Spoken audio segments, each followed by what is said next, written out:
Halo Sobat Psikologi, sebelumnya perkenalkan dulu di sini ada saya Rara Lingga Mardiani Prakasiwi, lalu kemudian ada dua rekan lain saya yaitu Hai, perkenalkan nama aku Maria Andita. Dan saya Dina Roktania. kami merupakan mahasiswa Magister Sains Psikologi FISIP Universitas Brawijaya.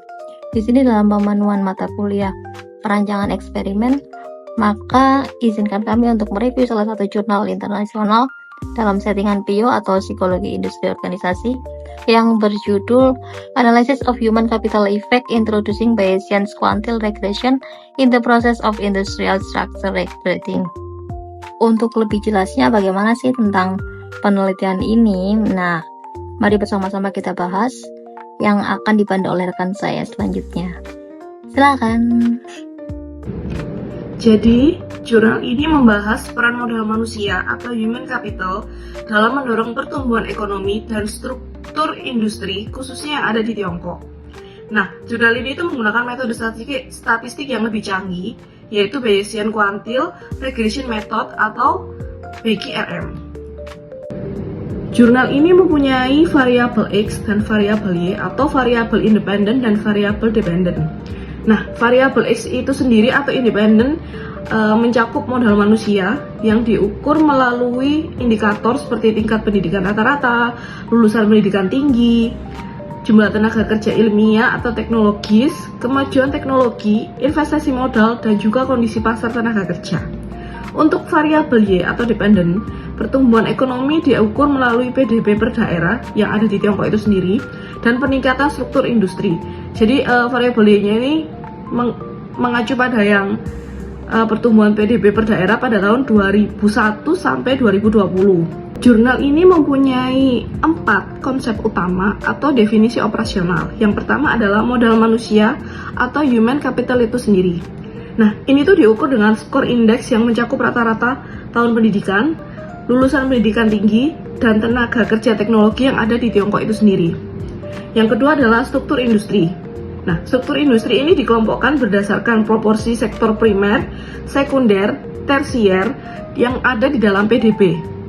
Lalu yang ketiga adalah pertumbuhan ekonomi yang diwakili oleh PDB real dari 31 provinsi yang ada di Tiongkok pada tahun 2001 sampai 2020. Dan yang terakhir adalah kemajuan teknologi dan investasi modal. Ini diukur melalui pertumbuhan teknologi itu sendiri dan investasi per kapita masing-masing di daerah Tiongkok itu sendiri. Nah, penelitian ini tuh mempunyai hipotesis. Di dalam penelitian ini mempunyai 4 hipotesis utama. Yang pertama adalah modal manusia memiliki korelasi positif terhadap pertumbuhan ekonomi. Lalu yang kedua adalah dampak peningkatan struktur industri terhadap modal manusia bersifat dinamis dan berubah tiap tahap. Yang ketiga adalah faktor lain seperti kemajuan teknologi, investasi modal, kondisi pasar, tenaga kerja juga berpengaruh signifikan terhadap pertumbuhan ekonomi itu sendiri yang ada di Tiongkok. Dan yang terakhir adalah penggunaan BQRM, yaitu statistika yang canggih yang sudah diterapkan di Tiongkok ini dapat mengungkapkan dinamika kontribusi modal manusia pada pertumbuhan ekonomi secara lebih akurat dan detail dibanding dengan metode regresi tradisional. Jadi BQRM ini lebih akurat daripada yang regresi tradisional yang sebelumnya dilakukan. Untuk metode pengambilan sampel yang kami dapatkan informasinya, di sini partisipan didapatkan dari 31 provinsi Tiongkok, kecuali Hong Kong, Macau, dan juga Taiwan. Nah, dari 31 provinsi tersebut diakumulir atau dikumpulkan datanya terhitung 20 tahun dari tahun 2001 hingga tahun 2020. Data yang digunakan yaitu data makroekonomi yang diperoleh dari Biro Statistik Nasional dan juga World Bank atau Bank Dunia.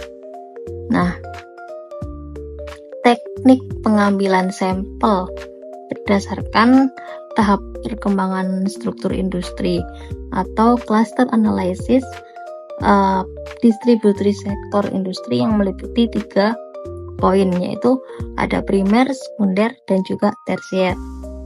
Nah, kemudian apa sih desain eksperimen yang mereka gunakan?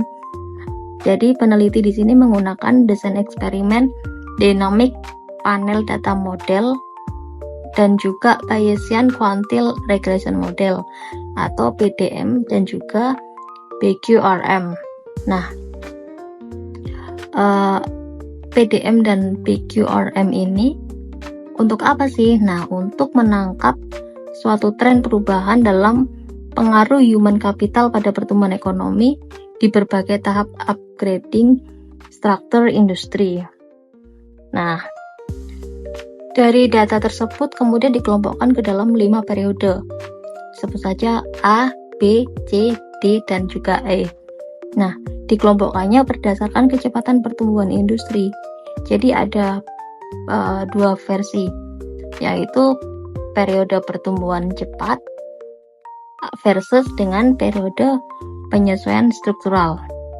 Nah, kemudian analisanya di sini dilakukan untuk membandingkan efek modal manusia dan juga variabel lain di setiap periode tersebut. Jadi memang ada 2 pengukuran atau 2 perbandingan, yaitu tadi periode pertumbuhan cepat versus periode penyesuaian struktural. Baik, kemudian untuk metode penelitian pada jurnal ini adalah penelitian ini menggunakan beberapa pendekatan statistik untuk menghasilkan estimasi yang lebih akurat. Nah, di sini yang pertama yang digunakan adalah OLSM atau Ordinary Least Square Method, yang merupakan metode regresi linear paling umum. Kemudian dia juga memakai panel data model atau PDM sebagai pendekatan lanjutan. Ada juga untuk menangkap variasi yang lebih dalam, terutama dalam hal non-linear dan hidrogenitas antar pengamatan. Penelitian ini menggunakan Bayesian Quantile Regression Model atau BQRM. Nah, kemudian BQRM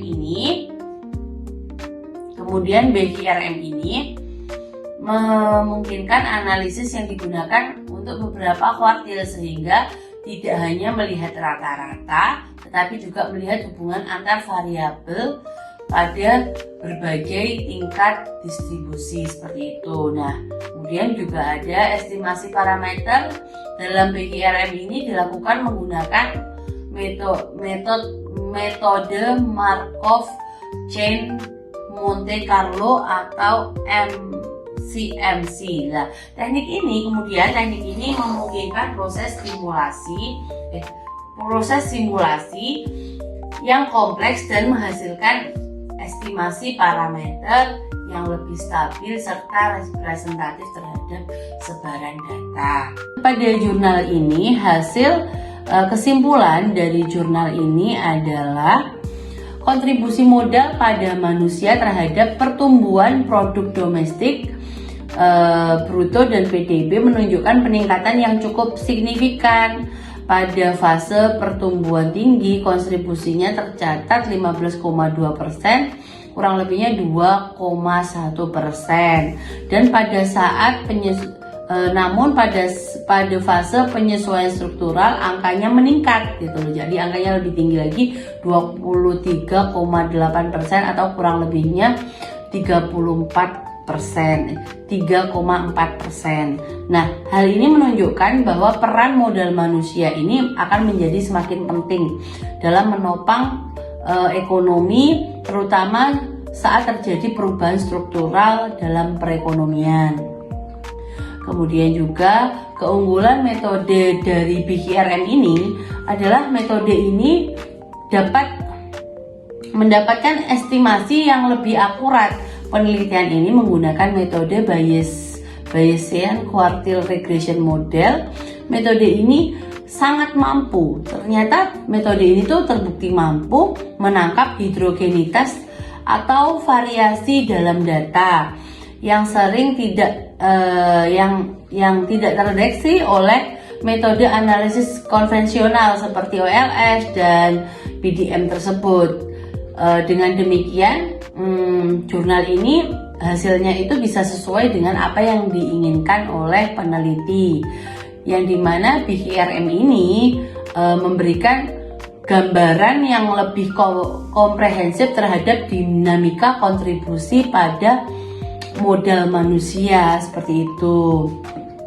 Dan juga faktor-faktor lain yang signifikan pada hasil ini adalah selain modal manusia, ada beberapa faktor lain yang juga berkontribusi secara signifikan terhadap pertumbuhan PDB. Di antaranya adalah kemajuan teknologi, kemudian ada juga investasi modal. Dan kedua faktor ini memang bersinergi gitu loh, sangat mempengaruhi antara modal manusia dalam mendorong pertumbuhan ekonomi yang berkelanjutan. Seperti itu.